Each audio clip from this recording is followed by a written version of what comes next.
kita mau membuat politik untuk PLB ini kriteria PLB kita sebutkan standarnya apa saja. Kemudian memonitor pencapaian itu dan apa sudah kita akan sebutkan. Kemudian setelah PLB dampak ulang. Proses berikutnya kita SKK, sosialisasi kehidupan kampus, kemudian KRS, kemudian SAP, IDBP, SAP, perkuliahan, lalu UTS, UHS, KHS, evaluasi tugas akhir, ujian tugas akhir, edisium, wisuda. Itu bisnis model yang kita lakukan. Terima kasih. Itu jadi mulai kalau Bapak Gusip saya bisa ulang lagi, mulai dari masuk sampai di awal. Itu proses bisnis. Jadi mulai dari menerima mahasiswa baru sampai wisuda. Aktivitas sampai kuliah ini adalah proses bisnis. Cuma tadi sudah dirubah bahwa jangan bikin proses bisnis, proses pendidikan.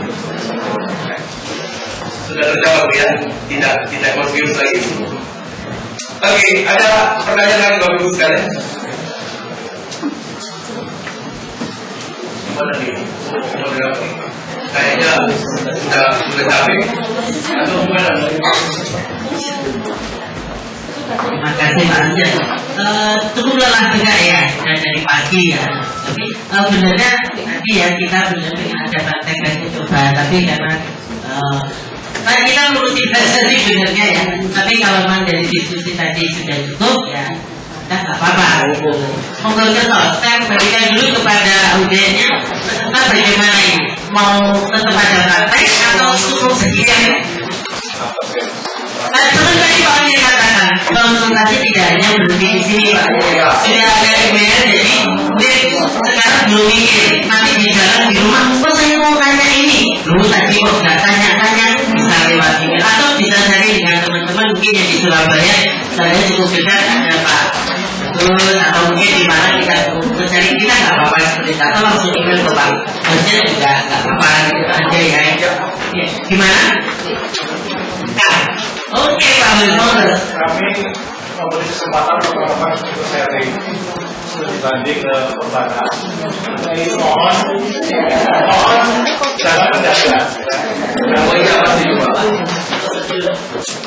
Nah itu sudah membuka tangan Pak ya bekerja sama studi banding. Tapi biasanya itu ya nggak apa-apa. Tapi tetap harus surat menyurat tetap harus kita laksanakan. Oke, gimana yang lain? Sudah? Oh, Jakarta langsung dengan Pak Anjar saja Bu. Bapak. Oke, sudah. Ada peserta dari Jakarta. Iya, betul. Ya belum. Sudah? Oke, sebelum kita ikuti ini kita simpulkan sekilas untuk Pak Anjar itu sudah 6 jam tadi.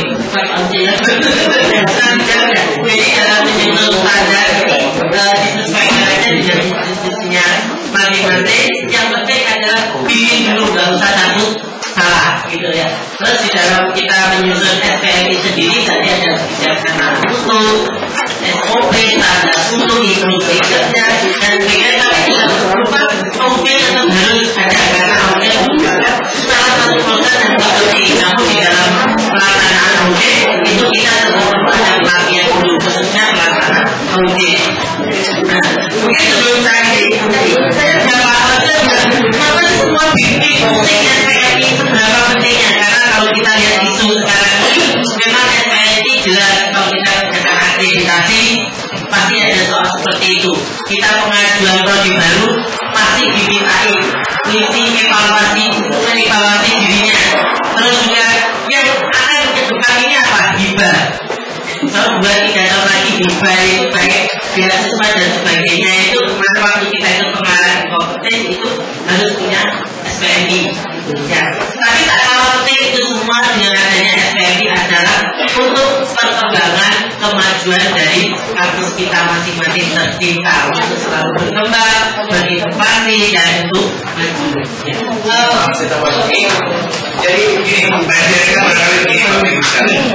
Kalau dulu kita membuka suatu prodi atau perguruan tinggi harus ada BHK, BHU, terus misalnya perpustakaan, lem dan lain sebagainya. Terus sekarang tidak cukup lagi harus ada SPMI. Itu mungkin belajar itu. Jadi kalau kepada teman-teman nanti kalau pulang ke ini adalah persyaratan mutlak.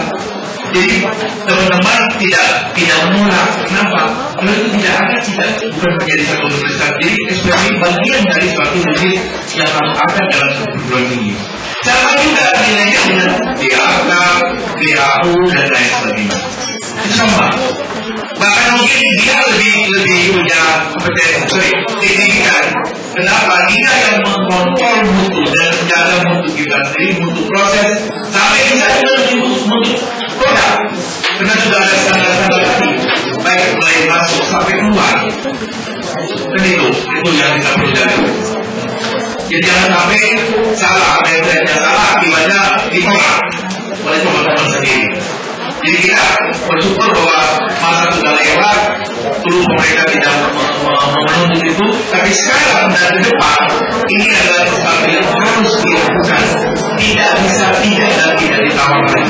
Itu harus dilakukan. Karena lagi-lagi kalau teman-teman mau bikin program, mau bikin apapun juga akan SPMI selalu ada.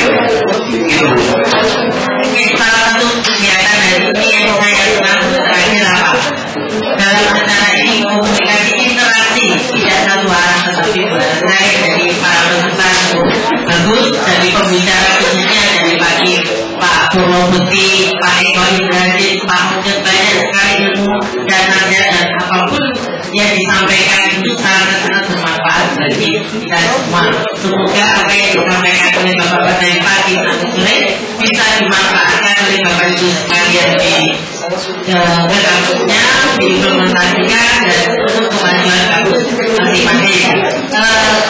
Akhir kata dari kegiatan ini sama Allah bagi pembicara dan seluruh Wassalamualaikum warahmatullahi wabarakatuh.